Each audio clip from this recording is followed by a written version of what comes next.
Going to be a long night, but in a very good way for LeBron James, who's getting the goggles ready for the champagne.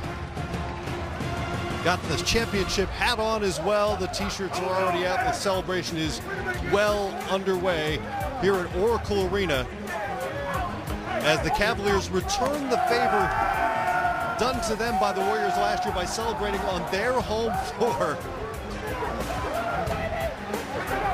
Been a long, long wait for that team, a much longer wait for the city of Cleveland as well.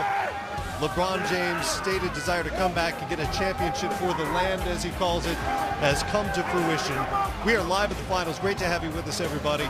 I'm Matt Weiner. I've got Steve Smith, Grant Hill, the Hall of Famer Isaiah Thomas on hand, as well as we soak in some of this celebration, something you know very well, Zeke. Yes, I do, and just to see the elation and also the joy that players have during this moment.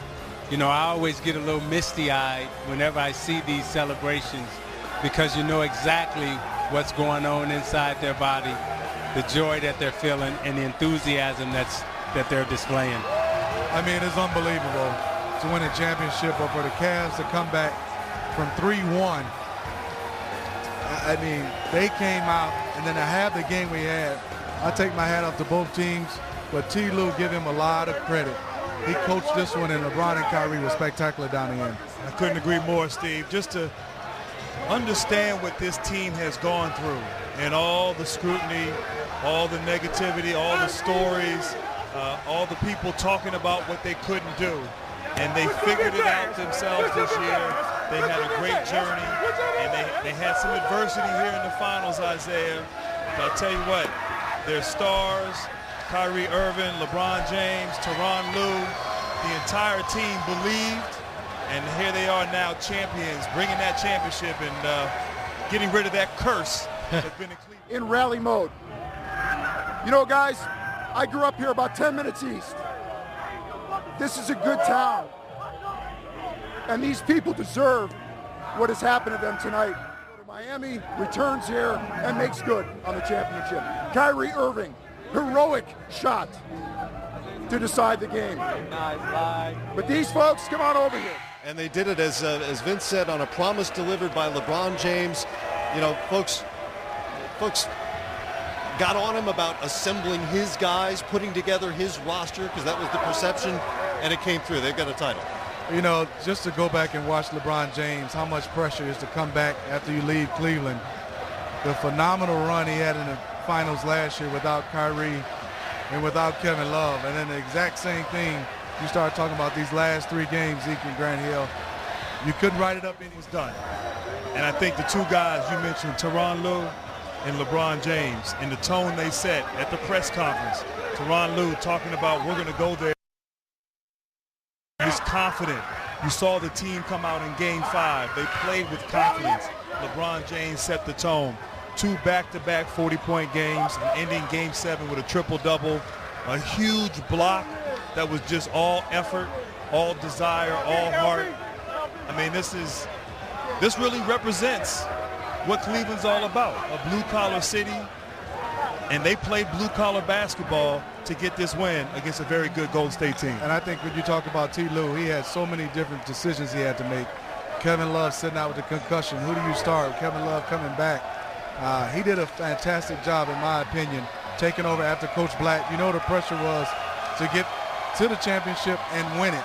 Anything less, it would have been questioned about what T. Lue. I thought he was fantastic, what he done and his job he did. Give him a lot of credit. Down 3-1. LeBron James, in my opinion, he's up there with Jordan now in terms of the greatest player to ever play.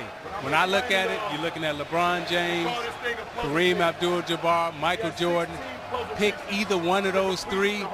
Those are the guys, in my opinion, right now, who deserve to be in that discussion. So the first ever NBA Finals. They are just the 4th ever to win a Game 7 of the Finals on the road, which they accomplished here tonight in Oakland. And James recorded the 3rd ever triple-double in a game for him. And I think that was what they probably were saying about LeBron James tonight and also in this series. Steve Kerr probably was telling Iguodala and everyone else, hey, just do the best you can because there's really no stopping this guy when he's clicking on all cylinders. Floor played the game. How much responsibility does he have? I mean, there's so much on his shoulders, and we can see it watching him, but you guys were out there. Well, so much, like you said, on the basketball court, to rebound, to defend. He has to win. The expectation for LeBron James so high in this world, in this era, the social media world. I don't know if there's ever been a player that's been under the microscope and been picked at and really maybe not appreciated overall for his greatness. And the way he handles it, the way from the time he came into the NBA with all these expectations at 18 years of age and just understanding his responsibility being great and how he's going about. Yes, we understand the indecision and the aftermath of that, but I'll tell you what, he has more than redeemed himself, and he will forever be beloved in Northeast three-pointer. Your stars stepping up when you need it, and they did, and Golden State stars didn't, and that was really the difference. This was such a different game than the previous 6, and if you've been following the series, you know by now that it's the first time we'd ever had 6 games decided by double-digit margins. This was tense. This was taut. This was one bucket the final 4:39 of the game, Zeke, so execution kind of meant everything. Yeah, it did, and I said before the game, Matt, I thought we would have a nail-biter at the end and Cleveland would prevail. And the reason why I thought that is because while we're watching this, you know, we was having a very difficult time putting in perspective the 73-win season in terms of Golden State and how good a basketball player they were playing. But then I think while watching this, we also saw that pressure makes diamonds. In the post-game locker room. Oh! Is that Mo Williams getting it done there, pouring the champagne? Yeah, the curls are gone now, girl. No more curls. Yeah, give her some goggles. That stuff burns. Oh, that's the Rook. Oh, is that Jordan? Yeah, that was Jordan there getting her good. Oh, my goodness.